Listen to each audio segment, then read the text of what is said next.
Als je in Limburg kijkt, komt er nu de laatste paar jaren weer een paar procent per jaar bij aan mensen met HIV. We zitten op rond de 1100 mensen hier in de provincie. Maar je ziet nou weer dat het vorig jaar, dit jaar, weer een paar procent toeneemt. En dat is foute boel. Jullie maken je zorgen. Ja, we maken zeker. Wat is hier dan? Maar ondanks die zorgen blijven Celicia en Roger positief en open voor verrassingen. In dit geval een lading Geleense pepernoten. Want na Roermond, Heerlen en Maastricht wordt er vanavond in Geleen gesproken over HIV. Waarbij Celicia zich vooral zorgen maakt over jonge vrouwen. Ik ben consulente binnen Ladies Night. Dus ik doe wat je voorheen kende als Tupperware Party. Doen wij dan in seksspeeltjes de verkoop binnen de vrouwengroepen thuis.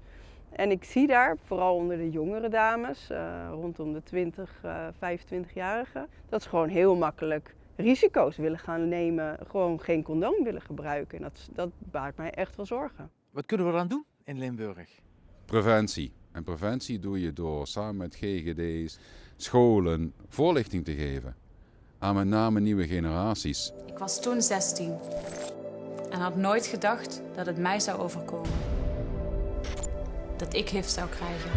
Als ik inderdaad hoor van ze zijn te makkelijk, als ik het zo mag noemen, dan ga ik daar zeker mijn verhaal vertellen. Ik ben er heel open over dat ik zelf HIV heb en ik wil ze daarin echt wel beschermen. Van partners wisselen, prima.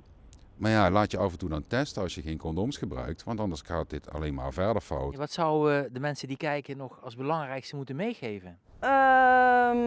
Nou ja, je hebt dus maar één lichaam, één leven en ga daar zorgvuldig mee om. En geniet wel van het leven. Hè. Je hoeft niet overal heel erg angstig in te zijn. Dus het leven is ook heel erg leuk. En vooral van de seks mag je ook zeker genieten.